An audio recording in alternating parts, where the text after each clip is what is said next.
आजमगढ़ से सांसद निरहुआ, उनका कहना है कि बेरोजगारी पे जब उनसे सवाल पूछा गया तो उनका कहना है कि मोदी जी का तो बच्चा ही नहीं है, जो लोग 4-5 बच्चे पैदा करते हैं वो बेरोजगारी को पैदा करते हैं। तो इस पे आपका क्या राय है? निरहुआ का क्या है? निरहुआ को मतलब निरहुआ कितना भाई बहन है? 5-6 तो है। तो 5-6 होकर बाप काहे ले पैदा कर लिए? बाबूजी को वैसे रहना चाहिए, निरहुआ पैदा नहीं होता। ऐसा भगचोनहर बेटा करो ना पैदा हो तो बढ़िया रहता ना। अब भाजपा का क्या है, एक सबसे बड़ा प्रॉब्लम क्या है कि प्याज पे एक बार निर्मला सीतारमन से सवाल पूछा तो बोला हम प्याज खेबे नहीं करते हैं। एक बार बोली कि हम टमाटर खेबे नहीं करते हैं। तो क्या करे, पूरा देश बिना प्याजे का खाएगा लोग? अब मोदी जी को बेटा नहीं है, योगी जी के बेटा नहीं है, तो पूरा देश के लोग बेटा पैदा करना छोड़ दे क्या? बेरोजगारी है, इस सवाल से बचा जा सकता है क्या? बेरोजगारी है इस देश में सबसे बड़ा मुद्दा है। निरहुआ बताए कि उनके घर में बेरोजगारी नहीं है क्या?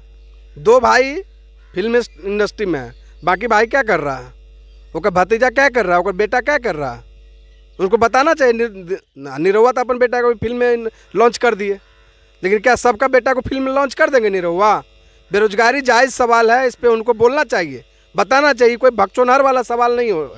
उनका कहना है कि जो लोग बेरोजगार है वो डिजर्व नहीं करते हैं। तो निरहुआ क्या डिजर्व करता है? निरहुआ काहे वहाँ बैठल है? आबो आजमगढ़ में भैंस चराबो। निरहुआ का और जातीय पेशा भैंसे चराना ना है। आबो भैंस चराबो, काहे तुम बम्बई में बैठे हो? समाज के नाम पे, यादव समाज के नाम पे कलंक है निरहुआ। निरहुआ जैसे लोगों को बैकआउट करना चाहिए। सर इस पे आपका क्या राय है सर? देखिए, सबसे बड़ी बात है, अगर इस तरह का कोई भी नेता, अगर एमपी इस तरह का अगर बात बोल रहा है तो निश्चित तौर पर वो अपने आप को बता रहा है कि वो कितना शिक्षा से दूर रहे हैं। शिक्षा से कहीं कोई ताल्लुक जो हमको नहीं लग रहा है कि दिनेश लाल निरहुआ को कभी रहा है। क्योंकि जनसंख्या को नियंत्रण करने के तो सरकार ढेर सारे कार्यक्रम चला रहे हैं, लेकिन अब उसके चलते कोई ये कहे कि कोई बच्चा ही नहीं पैदा कर रहा है, तो भाई अगर मोदी जी नहीं कर रहे हैं, योगी जी नहीं कर रहे, तो क्या करें? हिंदुस्तान के सारे लोग शादी करना ही छोड़ दे क्या? बताइए, संभव है? May be not possible. मुझे नहीं लगता है कि ये संभव है। सबसे बड़ी ये बात है, अगर जनसंख्या बढ़ी है तो भाई उस व्यक्ति का भी तो आप वोट ले रहे हो, तब फिर आप एमपी बने हो या आप एमएलए बनते हैं, तो फिर उनका वोट लेकर आप एमपी बनते हो। और फिर जब रोजगार की बात आती है तो घुमा फिरा कर बात करते हो। बी से बड़का जैसे झूठा, पी से पार्टी बड़का झूठा पार्टी, ये हम ही बोले थे क्या? ये सुशासन बाबू नीतीश कुमार जी बोले थे, जो आजकल पूरा गलबैया करके आपके साथ बैठा हुआ है। अब बड़ी मजा से जाके मोदी जी का पैर छूते हैं। समझ में नहीं आ रहा, ये वही नीतीश कुमार है। जब 2014 में जब चुनावी घोषणा हुई थी तो जो है बीजेपी शीर्ष नेतृत्व ने नरेंद्र मोदी को जो है नेता के रूप में चयन किया था, और ये नीतीश कुमार जी बीजेपी से गठबंधन तोड़कर अलग कर लिए थे, चूंकि वो पसंद नहीं था। आज उनका जाकर पैर छू रहे हैं। तो ये दिखा रहा है कि नीतीश कुमार बिल्कुल गुलाम बनकर अपने आप को नरेंद्र मोदी में जाके जो है समर्पित कर दिए हैं। मानसिक रूप से बीमार हैं वो, शारीरिक रूप से थके चुके हैं भाई। अब उम्र आ गया है, दोनों 70+ हो गए हैं। अब वो लोगों का काम जो है रिटायरमेंट का है, वो जाके घर में जाए, आराम करे, खाए पिए। नहीं भाई, युवा सबको 4 साल में अग्निवीर बना दिया। आई 74 साल का बूढ़ा कहता है एक मौका और दीजिए। भाई सोचने वाली बात है, 75 वर्ष में भी उसको रोजगार चाहिए। इधर 22 वर्ष के लड़का को अग्निवीर बना दिया। नहीं कहीं बच्चा मत पैदा करिए। बच्चा पैदा करने से बेरोजगारी हो रहा है। सोचने वाली बात है, ये सब एकदम भ्रमित करने वाली बात है। और देश में अगर ऐसे से लीडर अगर चयनित होंगे तो निश्चित तौर पर भाई देश निश्चित तौर पे तरक्की नहीं करेगा, देश का विकास कभी नहीं होगा।